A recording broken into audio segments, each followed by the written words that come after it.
TV நேயர்களுக்கு அன்பான பக்தி வணக்கங்கள்.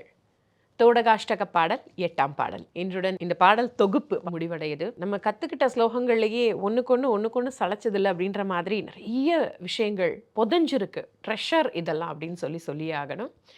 இந்த பாடல் மட்டும் என்ன விதிவிலக்கா? என்ன பாடல் அப்படிங்கிறத பார்த்துடலாம்.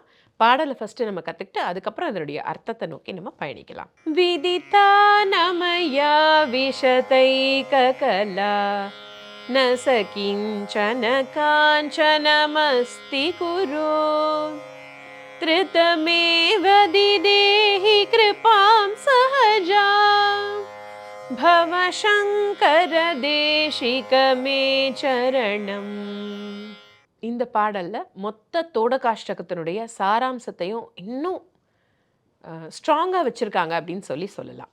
விதிதா நமயா விசதைக கலா, எவ்வளவோ கலைகள், எவ்வளவோ ஞானம், அது ஆத்ம ஞானமாகட்டும் இல்லை எப்படிப்பட்ட ஒரு அறிவு சார்ந்த விஷயமாக இருக்கட்டும், அதில் கடலில் ஒரு துளி கூட நான் இன்னும் கற்றுக்கலை அப்படின்னு சொல்கிறாங்க. நச கிஞ்சன காஞ்சன மஸ்தி குரு, எவ்வளவோ சொத்துக்கள், எவ்வளவு விதமான செல்வங்கள் இந்த உலகத்தில் இருந்தாலும் அந்த செல்வத்தில் ஒரு சின்ன பிட்டு கூட நான் இன்னும் பொசஸ் பண்ணலை, அது என்னுடையதாக நான் ஆக்கிக்கலை அப்படின்றது சொல்கிறாங்க. திருத்தமேவ திதேஹி கிருபாம் சஹஜாம், இறைவா உங்களுடன் கூட பிறந்த அந்த கருணை அப்படிங்கிற விஷயத்தையும் அன்புங்கிற விஷயத்தையும் எனக்கு கொடுத்தருள்வீராக. அதுதான் என்னுடைய சிறந்த ஞானமாகவும் சிறந்த செல்வமாகவும் இருக்க முடியும் அப்படின்னு நினைக்கிறேன். பவ சங்கர தேசிகமே சரணம், இப்படி எல்லா தெளிவையும் எனக்கு அளிக்கக்கூடிய இறைவா, நீங்கள் தான் என்னுடைய புகலிடம், உங்களை நான் சரணடைகிறேன் அப்படின்னு சொல்லிட்டு இந்த 8வது தோடகாஷ்டக பாடலினுடைய அர்த்தம் அமைக்கப்பட்டிருக்குது. இதனுடைய புரிதல் அப்படிங்கிறது நம்ம ஒரு சிம்பிளாக கொண்டு வரலாம். பொருளுக்கு ஆசைப்படக்கூடாதா, இல்லை நம்ம கற்றுக்கிட்டதெல்லாம் ஞானமே இல்லையா அப்படின்னா, இந்த உலகத்துக்கு தேவையான விஷயங்களை நம்ம கற்றுக்கிட்டு இருக்கோம். இந்த உலகத்தில் வாழறதுக்கான அறிவு, இந்த உலகத்தில் வாழறதுக்கு தேவையான பொருள், இதை தான் நம்ம அடைஞ்சிக்கிட்டு இருக்கோம், அடைய முயற்சி செஞ்சிட்ருக்கோம். ஆனால் இந்த உலகத்தை தாண்டி நம்மளுக்கு தேவையான ஞானம், நமக்கு தேவையான அந்த பொசஸ் பண்ண வேண்டிய செல்வம் என்ன அப்படின்னு பார்த்திங்கன்னா, இந்த பாடலில் சொல்லியிருக்கபடி கருணை, அன்பு, எல்லாரிடத்தும் நம்ம அமைதியாக அன்பாக இருக்கணும். அன்புங்கிறது தான் ரொம்ப பிரதானமான விஷயம். அதை தான் அவங்க இங்கே இந்த பாடலில் குறிப்பிடுறாங்க. ஆக உலக விஷயங்கள் எதுவுமே எனக்கு ஒரு பொருட்டு கிடையாது, இதெல்லாம் தாண்டி எனக்கு மோட்சம் வேணும், முக்தி வேணும், அதை இந்த பாடலின் மூலமாக நான் உனக்கு என்னையே நான் சமர்ப்பிக்கிறேன், என்னையே நான் அர்ப்பணிக்கிறேன், என்ன நீ எடுத்துக்கோ இறைவா, இந்த உலக விஷயங்கள் எதுவுமே எனக்கு வேணாம் அப்படின்னு சொல்லக்கூடிய விஷயமா இந்த தோடகாஷ்டக பாடல் 8ஆம் பாடலினுடைய பொருள் அமைஞ்சிருக்கு. புரிஞ்சுக்கிறது அப்படிங்கிறது சில ஆசைகள், சில ஆசாபாசங்கள்லாம் தள்ளி வச்சுட்டு நம்ம உட்காந்து யோசித்தோம் அப்படின்னா இதில் இருக்கக்கூடிய நிதர்சனம் நம்மளுக்கு புரிய ஆரம்பிக்கும்.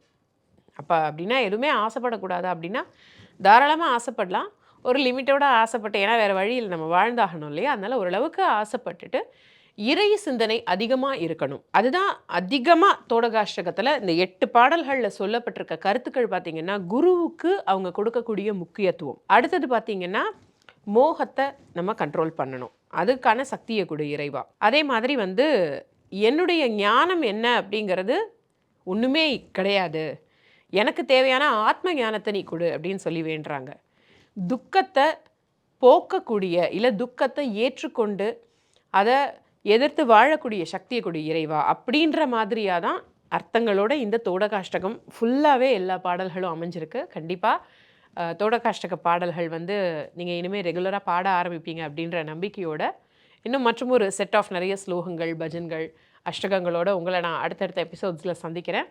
ஆனால் அதுக்கு நீங்கள் என்ன பண்ணணும் அப்படின்னா திருவருள் டிவி சேனலை சப்ஸ்கிரைப் பண்ணணும், இந்த வீடியோவை லைக் பண்ணிவிட்டு உங்களுடைய கமெண்ட்ஸை பதிவு பண்ணுங்கள். நீங்கள் இங்கே லைவில் ஒரு ஸ்லோகம் கற்றுக்கணும்னு கூட ஆசைப்படலாம். கண்டிப்பாக கீழே டிஸ்பிளே ஆகிட்டுருக்க நம்பருக்கு கால் பண்ணிங்கன்னா நீங்கள் லைவில் ஸ்லோகம் கற்றுக்க முடியும்.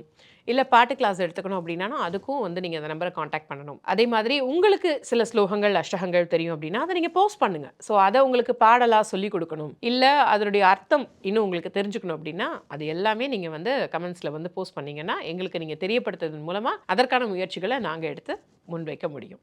ஓகேவா? ஸோ பெல் பட்டனையும் கிளிக் பண்ணிவிடுங்க. நாளைய எபிசோடில் இந்த தோடகாஷ்டகம் செட் முடிஞ்சிருச்சு. இன்னொரு சூப்பரான பாடலில் உங்களை சந்திக்கும் வரை உங்களிடமிருந்து விடைபெறுவது உங்கள் சுஜிதா. நன்றி.